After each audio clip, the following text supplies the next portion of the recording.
سلام، به اولین ویدیوی کانال یوتیوب من خوش اومدین. امروز قراره با دوستان برم بیرون و تصمیم گرفتم این میکاپ رو با هم انجام بدیم. چون که میخوام این میکاپ کلی رو صورتم بمونه، پس باید یه زیرسازی خیلی خوب داشته باشم. پس تو مرحله اول روتین پوستی، من اول از تونر استفاده میکنم. یکم از تونرم رو دستم میریزم و بعدش از آبرسانم استفاده میکنم. اصلا فرقی نداره که پوستتون خشکه یا چربه یا مختلطه، هیچ فرقی نداره. شما تو روتینتون حتما باید از آبرسان و مرطوب کننده استفاده کنید. و قبل اینکه آبرسانم رو استفاده کنم حتما پوستم رو مرطوب میکنم. من با اسپری میست پوستم رو مرطوب میکنم. شما میتونید با اسپری آب همین کار انجام بدید. بچه‌ها به این دقت کنید که هرچی پوستتون رو بهتر قبل میکاپ آبرسانی کنید، میکاپتون خیلی بهتر رو پوستتون میشینه و کرمتون هم همونقدر نچرال و بی‌نقص رو پوستتون میمونه و حتی منافذ باز پوستتون هم خیلی راحت‌تر بسته میشه و حتی نیاز به پرایمر هم نداریم. برای مرحله بعدی از این مرطوب کننده استفاده میکنم. این مرطوب کننده خاصیت بستن منافذ هم داره و یه حالت پرایمر طور داره که من همیشه قبل از میکاپ ازش استفاده میکنم و توی روتین پوستی همیشگی نیست. توی این میکاپ میخوام از تکنیک هیلی بیبر استفاده کنم که با اینکه پوستش میکاپ داره ولی کاملا بی‌نقص و براقه. تو مرحله اول میخوام از این لنز البا استفاده کنم. خیلی خوش‌رنگی. خب حالا بریم برای فاوندیشن. من تو حالت معمولی از ضد آفتاب رنگی استفاده میکنم که کاور نسبتا بالایی داره، میتونم بگم متوسط رو به بالا. ولی شما اگه دارین از کرم پودر استفاده میکنین حتما با مرطوب کنندتون ترکیبش کنین و بعد استفاده کنین. ولی چون ما میخوایم میکاپمون خیلی براق‌تر و اون حالت نچرال طور داشته باشه، یکم از هایلایترم، حالا هایلایتر استیکی یا مایع هیچ فرقی نمیکنه، از هایلایترم میزنم پشت دستم و یکم از کرم پودرم که با مرطوب کنندم ترکیب شده یا ضد آفتاب رنگی میزنم روش و با یه براش همچین حالتی با اون هایلایتر ترکیبش میکنم. و وقتی که با براش کرم رو میزنین رو پوستتون یه لایه خیلی نازک میاد رو پوستتون که پوستتون رو یک دست میکنه. میخوام برم سراغ کانسیلر. کانسیلر رو فقط به قسمت هایی که واقعا نیازه میزنم، مثل این قسمت ها، اونم خیلی کم. اگر جای لک یا جوش دارین حتما قبل از اینکه از کانتور استفاده کنین از کانسیلر روش استفاده کنین. یه کوچولو بهش زمان میدم و سعی کنین که حتما کانسیلر و کانتورتون رو با براش بلند کنین. حتما به قسمت هایی که لک داشتم گفتم که کانسیلر بزنین، به اونا یکم بیشتر زمان بدین و قسمت های دیگه که کانسیلر زدین رو بلند کنین و در آخر اونا رو بلند کنین. ترجیحاً این قسمت ها رو با انگشت بلند کنین. میخوام از کانتورم استفاده کنم. چون که کانتورم خیلی پیگمنتش بالاست، فقط یه نقطه خیلی کوچیک ازش استفاده میکنم و اینکه بهتره از کانتور رنگ گرم استفاده کنیم. فقط این قسمت ازش استفاده میکنم. توی این میکاپ رژگونتون خیلی رنگش مهمه. من از این رنگ رژگونه استیکی البا میخوام استفاده کنم. رنگش رو اینجا واسهتون مینویسم.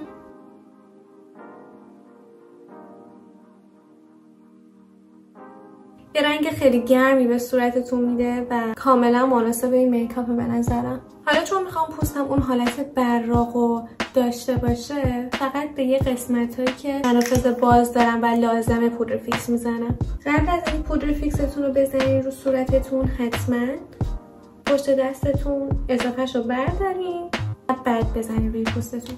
این قسمت سعی کنین که به این قسمت های چشم پودر فیکس نزنین، فقط این قسمت به صورت مثلثی و این قسمت که منافذ باز داره هیچ وقت زیر گونه‌هاتون رو با پودر فیکس خط نندازین، اصلا ظاهر خوبی نداره. فقط سعی کنین که یه کوچولو با همونقدر پودر فیکسی که روی پدتون مونده یک همون برقه رو بردارین. همین ببینید که پوستم هنوز اون شاینو داره. خیلی نچرال و طبیعیه. همزمان که پوستتون میکاپ داره انگار رو پوستتون واقعا هیچ کرمی نداریم. برای میکاپ چشمم برای کل پشت پلکم اول از یه سایه قهوه‌ای آجوری استفاده میکنم. هیچ وقتم سعی نکنین که کلی رنگ سایه رو بردارین و براشتون کلی رنگ باشه روش. سعی کنین که خیلی کم از سایه‌تون بردارین و لایه لایه به سایه‌تون اضافه کنین و پررنگش کنین. این قسمت چشمم، این قسمت میخوام از یه رنگ تیره تر و خاکی تر استفاده کنم. خاکی برای این قسمت هم یه کوچولو استفاده میکنم.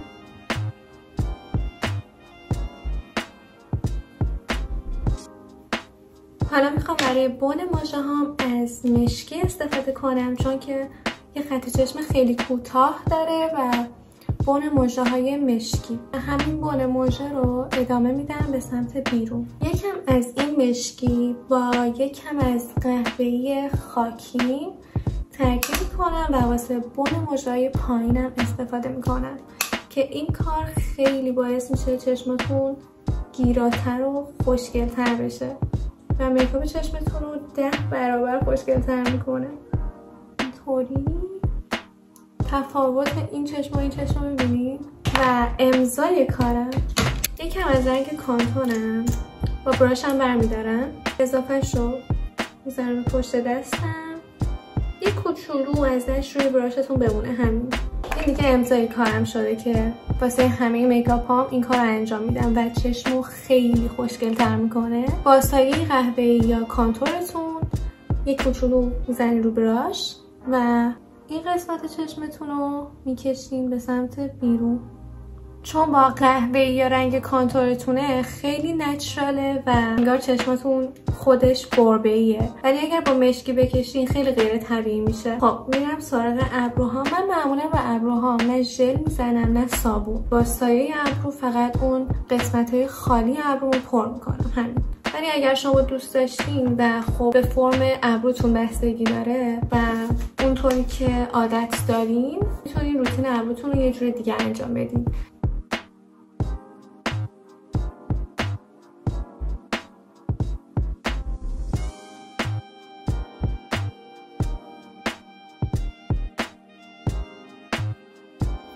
کانتور بینی رو انجام میدم. سعی کنین همون حالت طبیعی بینیتون رو کانتور کنین که از اون حالت یک دست بودن صورتتون در بیاد. همین. سعی نکنین که فرم بینیتون رو تغییر بدین که خیلی غیر طبیعی میشه و دیگه اون حالت نچرال بودن رو نداره میکاپتون.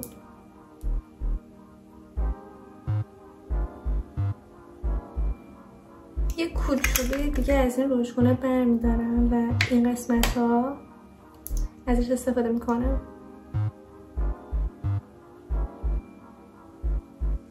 یه کوچولوی دیگه روشگونه میزنم.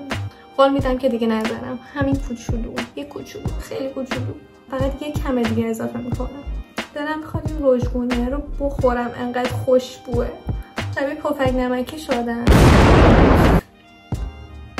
من سراغ ریمل. چون که ریملمو خیلی میپرسین، من از ریمل میکاپ فکتوری استفاده میکنم. از مدل ضد آبش استفاده میکنم چون که من مژه ها خیلی صافه و وقتی که ریمل میزنم دوباره برمیگرده به همون حالت صافش. برای همینم از ریمل ضد آب استفاده میکنم که اون حالت ایستادگی رو داشته باشه. و میتونم بگم بین این ریمل و ریمل میبلین مدل اسکای های میتونم بگم که میبلین خیلی بهتر از این بود. بدیهی که میبلین داشت این بود که خیلی سریع خشک شد، ولی خوبی این ریمل اینه که خیلی مدت زیادیه که برامون. و یه بدیهی که داره اینه که باید این مدلی ازش استفاده کنم و اونقدر حجم نمیده به مژه ها، فقط قد میده بهش. اگر مثل من از ریمل‌های ضد آب زیاد استفاده میکنین، حتما قبل از اینکه میکاپتون رو پاک کنین با یه شوینده روغنی چشماتون رو پاک کنین و بعد از شوینده‌تون استفاده کنین. خب حالا میرم سراغ رژ لب. میخوام از این مداد البا استفاده کنم که یه سر براش داره و یه سرش هم مداده. هم میتونین برای ابرو ازش استفاده کنین، هم خط لب و هم خط چشم.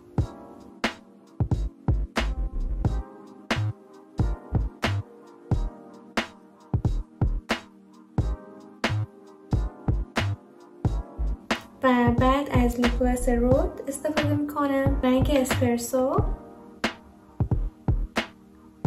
میخوام باز هم از هایلایتر استفاده کنم با اینکه هنوز اون شاین رو داره میکاپ هم، ولی میخوام بیشتر بدرخشه.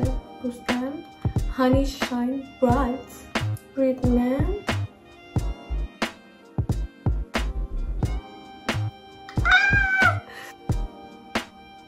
من خیلی دوست دارم که به این قسمت هایلایتر بزنم و تا اینجا میارمش، یعنی به این سمت میارمش.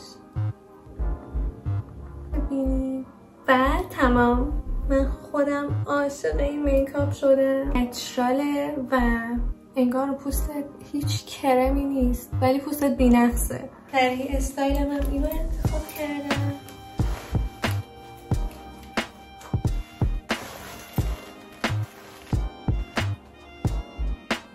تا یه ویدیوی آموزشی دیگه، بوس بهتون.